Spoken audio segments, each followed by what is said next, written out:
Hey, I'm Alby Bocanegra, Vice President of Global City Partnerships at Mastercard. I'm super excited to be participating in Island Sessions. I'm stoked to be hanging out with my friends at EcoOrg. Let's have an awesome conversation.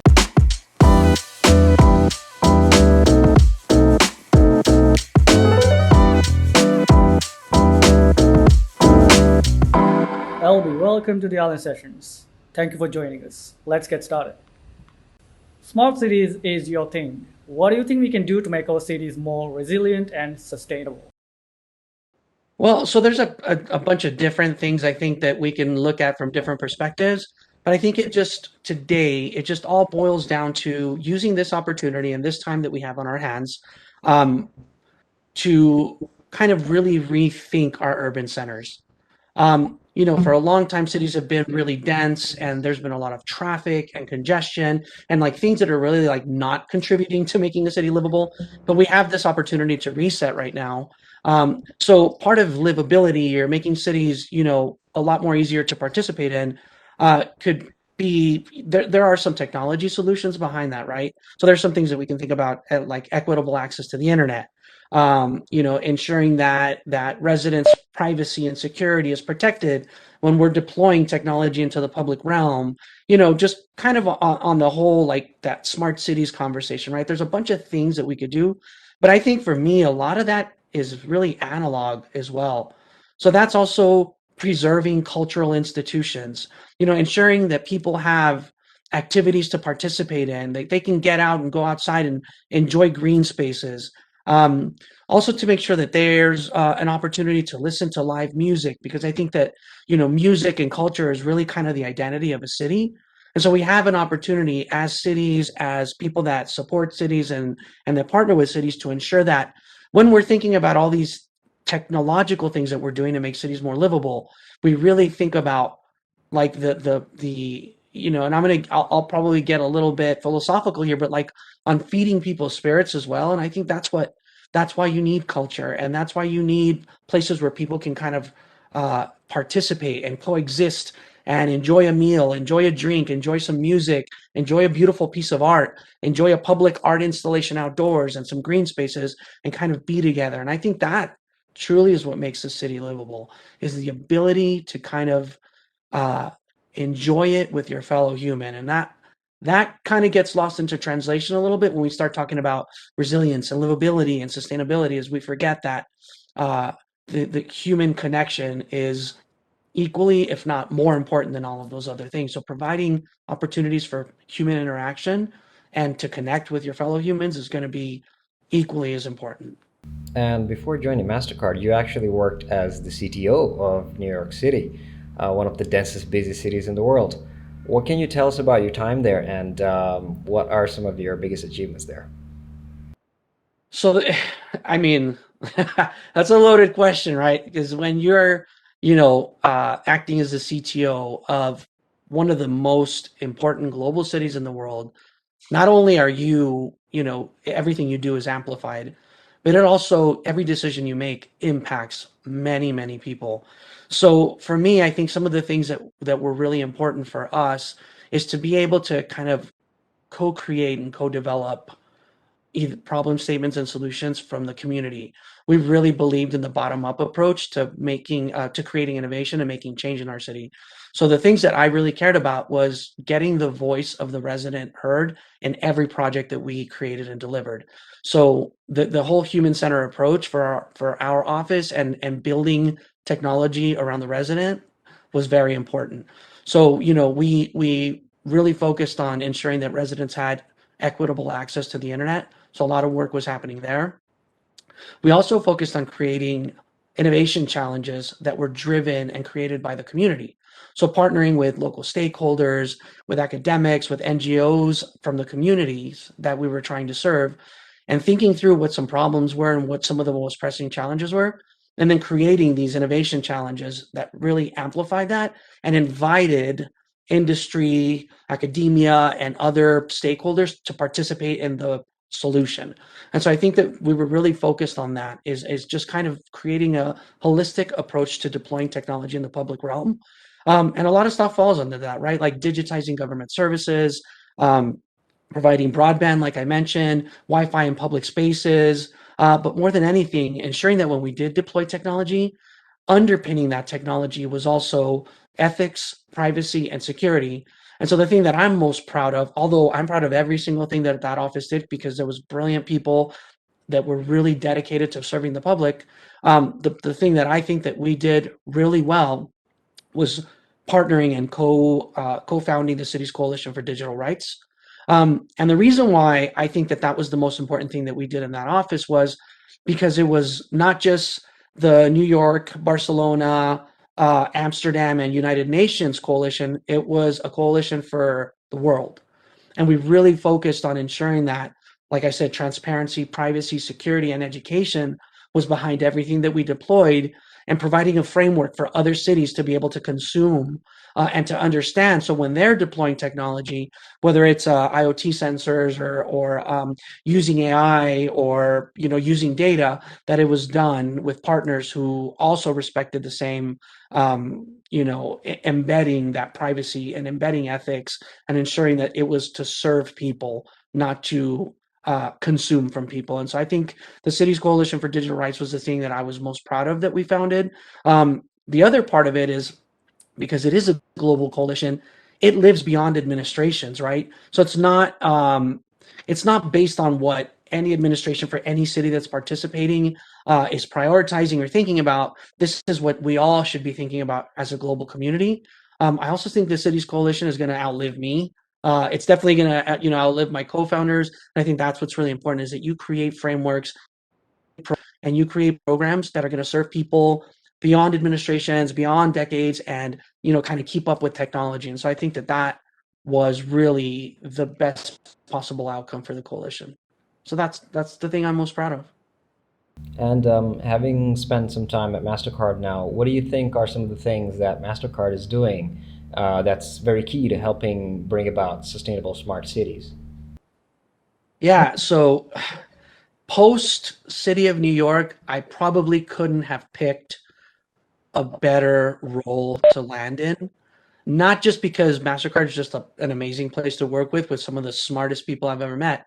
It's because I get to apply all of the concepts, all of the fundamental ideals, all of the things that I learned in New York City, and be able to offer that learning to a global community. So essentially, what I was doing for the city of New York, of like thinking about equity, thinking about access, ensuring people can harness the power of technology for the betterment of themselves and society and cities. All of those things that I thought about and I cared about and that I would lose sleep at night with the city of New York are the same things that now I'm losing sleep about for our global community. So now instead of serving one city, I'm serving 281 cities. So I have responsibility in my heart, in my mind, to every single mayor that participates in our network. So, in terms of just providing more access to people, we're making, a lot of contributions on the thought leadership side of bringing our cities together and find out like what are the challenges and how can we activate either internally across Mastercard, how can we activate our network of partners, how can we activate our academic partners and our NGOs to help you, city of X, name any of our 280 cities to solve for this. And so not only that, now we get to look at the technology ecosystem across Mastercard and say, how can we leverage the things, the investments that we've already made into technology across Mastercard to either repurpose it or redesign it to serve people, to serve, well, we already serve people, but to serve residents of cities, to serve cities. And so we're thinking about financial inclusion in a really big way because I think that's a huge component of sustainability is to ensure that people are financially sound and prepared for a disaster, or they're prepared, really to participate in the global economy, because we think that, if we can empower mayors and cities to meet their goal of financial health and prosperity for their residents, then that kind of enables a whole other slew of opportunities that cities can provide for people. But we think that that's like the core fundamental thing is people need to be able to you know, take advantage of all of the benefits that a city can offer in a way that makes sense for them, right? And in a way that cities are able to deliver these services seamlessly and without friction for residents. And so that's one of our current priorities. So we've built this platform that provides like identity with payment to make sure that, number one, that everyone's identified because it's important, right? Like your identity is your life, and it unlocks access to a whole slew of things that are available to you. But then the other part is to be able to um, ensure that we are banking the underbanked. So, I think we all agree that, with access to a bank account also unlocks a lot of opportunity for people. So, that whole program really kind of unlocks financial inclusion. It allows people to have an identity, but it also allows cities to be able to provide uh, residents with all of their services in one platform. And so we've really, really focused on that. The other thing is, I'm really like I mentioned when I was talking about my role is curating discussions and thoughtful conversations about some of their most pressing issues and really kind of getting down to the core of the problem. And I think that, as city leaders, as a former municipal leader myself, I always found it challenging to be able to connect in one place with my colleagues and get best practices, policy recommendations, things that are really critical to the job I do, you know, very easily. So it was really hard to, you'd usually wait for a conference, a public convening of some sort, to be able to connect with your colleagues in a non-sales environment, in a non like, you know, having to sit through, pitch after pitch after pitch just to be able to connect with a couple of your colleagues, but really thinking through and creating a safe space for cities to be able to have these tough discussions and really coalesce around number one, the problem, but number two, the possible solutions and like really explore the art of what's possible. And so I think that that's kind of, the biggest contribution I think that I've seen thus far. But then we also have a lot of things that we're exploring now on things that are impacting cities,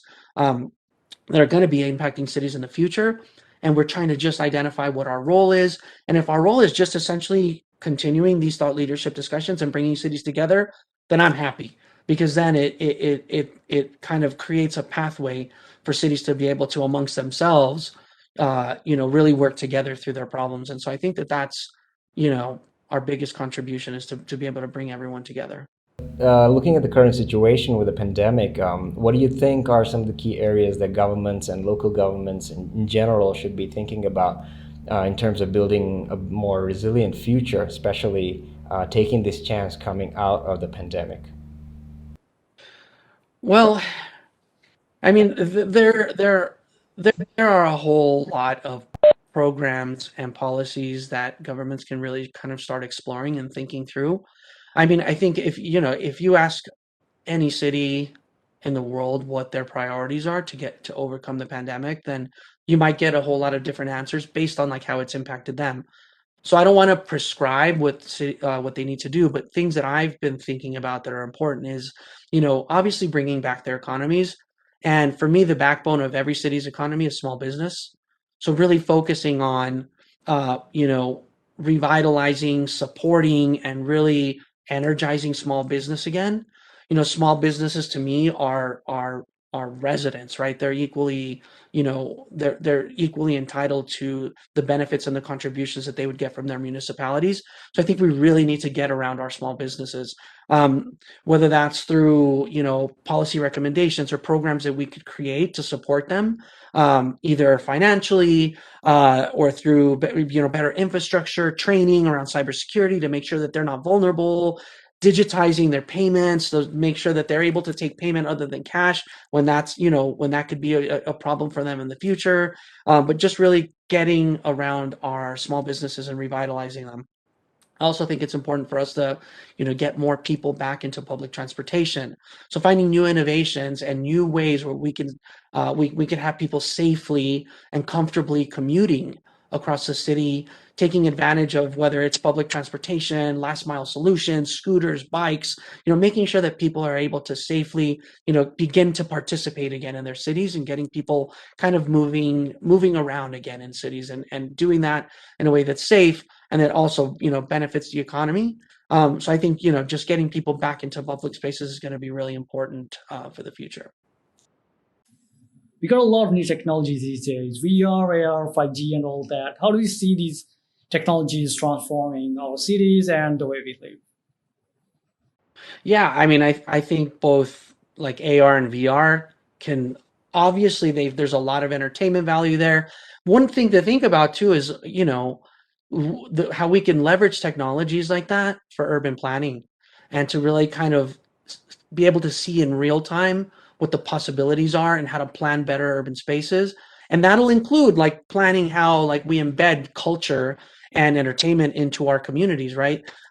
Now, from the participant side, obviously, like when I think of the benefits of using like VR for entertainment, I think about people who are not able to like leave their homes either because of a physical condition, any kind of limitations that they have, so they could still be able to participate in the culture of a city. Like it shouldn't be limited to just those who can, get up and get out of their house to be able to watch a concert in Central Park or go to the museum and look at beautiful artwork on the walls and things like that. So I think technologies like VR really kind of bring the experience to the person. Um, so I think obviously there's a benefit there for all of us, but more importantly, I always think about people who don't have access to physically participate in these things. I think that just because you're not able to physically participate, you shouldn't you should not get to enjoy them. You should be able to enjoy them just as much as everybody else does, and technologies like VR can enable stuff like that. So for the entertainment value, 1,000% behind it. For things like urban planning and thinking about what a human-centered city could look like if you designed it and built it that way and be able to kind of see that in real time and plan around that, I mean the possibilities there are endless, and I think it'll make for better urban planning. I'm all for new technologies and innovations, so long as again it's all underpinned by ethics, privacy, security, and most importantly, transparency. So when you have all this information and all this technology around you that you're consuming and that's consuming your data and your information, transparency is key. As long as people know what they're signing up for, what they're consuming, and what information of theirs is being consumed and agree to it, then I'm all for deploying, you know, drones, goggles, lenses, implanting a chip, whatever. I'm a geek by nature. I've just been geeking out on electronics and devices and technology since I can remember. I was taking things apart to my parents' dismay since I was a super little kid. Talking about the ethical use of technology, we hear a lot about AI and the way it's evolving and the speed at which it's evolving. What's your take on AI and how it can be used to design resilient smart cities? Look, I think when designed right, when designed around the person, and when designed with embedded privacy by design, any piece of technology can benefit people. AI in particular, I think it's important to ensure that ethics and transparency are really embedded into the design of it. Um, it's important that we think about bias when we're thinking about any kind of system that is making automated decisions that impact our lives. So that being said, when designed properly and when designed, around the user and respecting the user's rights and privacy, I think AI could be a super powerful tool, and we could harness that technology for the betterment of everybody's lives. I think, when you're thinking about operational efficiencies for small businesses, when you're thinking about ensuring that residents are safe in their spaces, when you think about other applications that AI could provide lots and lots of value for, I think that the benefit definitely outweighs the risk when it's mitigated properly and when privacy is designed into it, and when bias is completely eliminated from it. And there's a lot of things that already exist today. There's a lot of either as software or as code that you can embed into some of these AI systems that could point it out the bias and help you kind of design to eliminate it. And so if we take those steps, there is no reason why we can't harness the power of AI for the betterment of the human condition. I believe that strongly. But without it, and with you know, AI systems going unchecked, it could be very destructive and it could really negatively impact people's lives. When you think about AI systems that are being used, you know, to make decisions on like in the criminal justice system or housing benefits or like things like that, really it can have a significant impact on people's lives. We need to take like a microscope to those systems and ensure that we're using them properly because again, when used properly, they can benefit people and they can help improve people's lives rather than hurt. And so I think it's a matter of doing it right. It's a matter of ensuring that you have the right principles when you're building this, ensuring that you have the right people that are building this, and ensuring that you have a very, very diverse team of developers who can look at things from all kinds of perspectives. And then as a double, insurance is bringing in a third party that can really analyze your system and ensure that, it is good for everybody and not just for a few. That was very philosophical and wordy, but, I think that it's an important topic and I think that we really need to always have it in the discussion. Yeah, exactly. And every day AI is being used in some completely different way. It's always so surprising.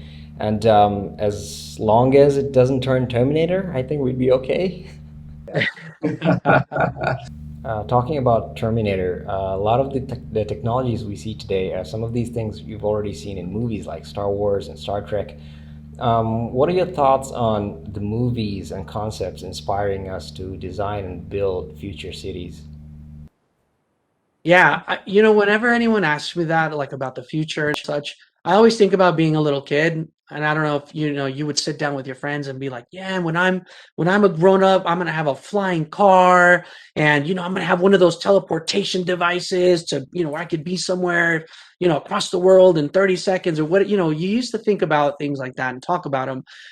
And although we're not there today, you have to look at how far along we've come as a society and how far along technology innovations have come along. So when you think about flying cars, there's already, drones that are capable of transporting human beings. There's self-driving cars that are, granted, some minor tweaks here and there that need to be done to really kind of make them, able to just kind of self-drive 100% across, busy intersections of busy streets in a very safe way that protects people. So there's, look, we're talking about flying vehicles, self-driving cars, even to me, like thinking about FaceTime, right? You used to watch in the movies like Star Trek or whatever, these devices where people were talking with each other on holograms, etc. All that stuff is a reality today now. Obviously, the connectivity hasn't caught up to the technology just yet, but now we're having breakthroughs around 5G and being able to, these devices depend on connectivity and depend on information around it to be able to effectively function.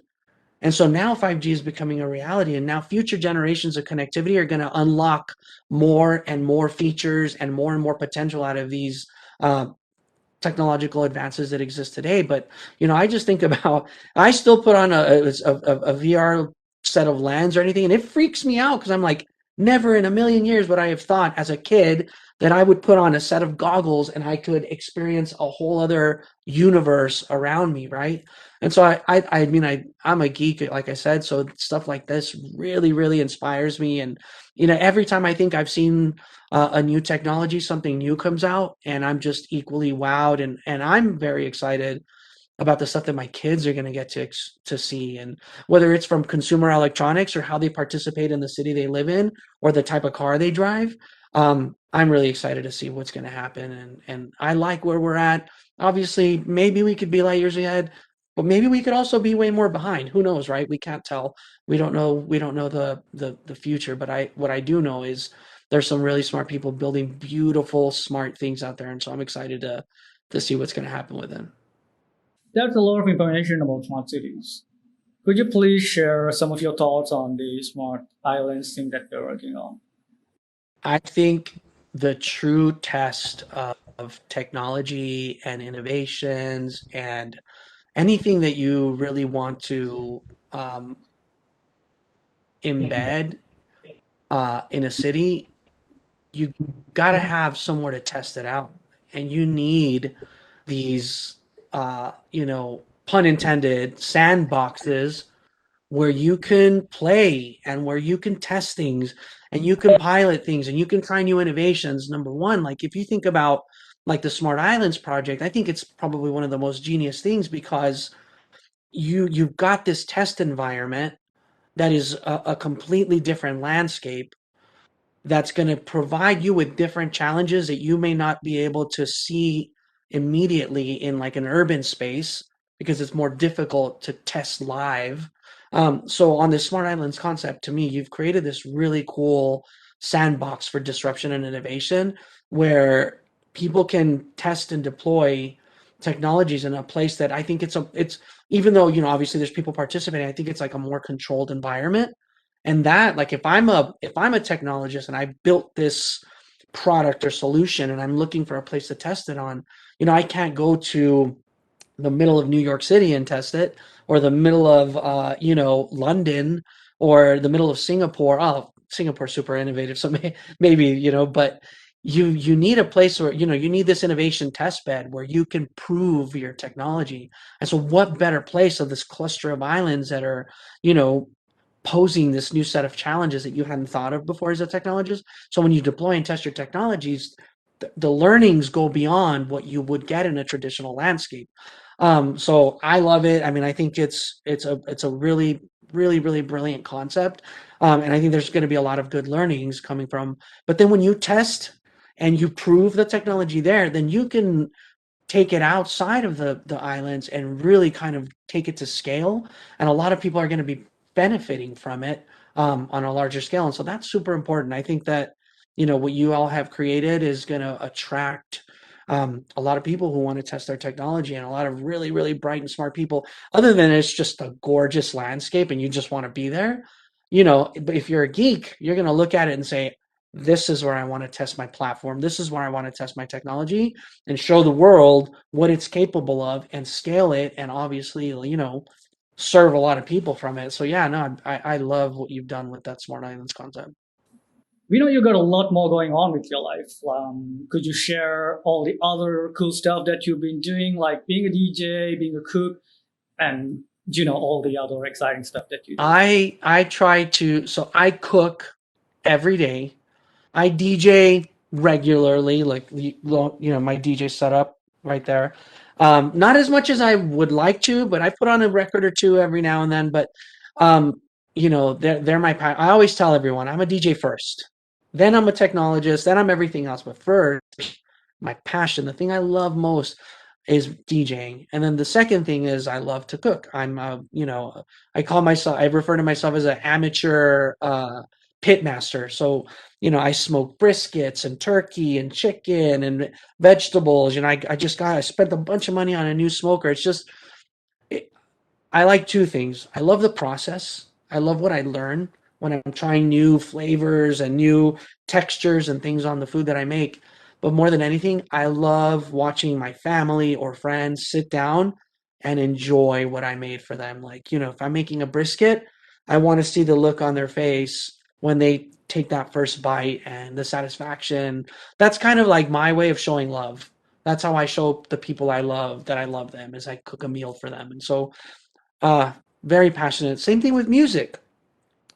One of my most favorite thing about being a DJ, and when I used to DJ at clubs and music festivals and concerts and things like that, the best feeling in the world was like putting on a record and like dropping the needle, turning up the volume, and watching the crowd's reaction. Like either someone knew the song and just was like singing their heart out and dancing their butts off, or hugging a friend, or like just a big smile on their face. That feeling, that like connection that I would get with people, and like looking at someone in the crowd and like they were just so happy that you played that song. I would like live for that moment. So I guess the thing that underpins like my hobbies, which is cooking and DJing, is serving others. It's just making someone else happy, I think, is the biggest thing. Because a lot of times I don't even like eat my own food. I'll just take a couple bites. Like I made ribs yesterday, smoked ribs for my family. My parents came over, etc., and they were just devouring them. I ate one rib, but I just like sat there and just like watched them eating it and talking about it. I don't know. It's just one of those things where I just get a lot of pleasure. Like I get a lot of joy out of watching people be happy for something that I served, whether it was a plate of ribs or a sick track. I just get a lot of joy out. I'll never make them my job. There's no possibility of me ever turning that. I've already made DJing my job years back, but now it's more about the satisfaction I get from it. If I turned it into a job, I think I would lose some of the satisfaction. And you know how I feel about culture and music, it's what makes cities, it really is. It's the identity of a city. Every city has a sound if you think about it. When you visit a city, there's a certain genre of music or a sound that you really kind of get and that it projects and a culture that you can feel there. And I think that's what makes cities sellable.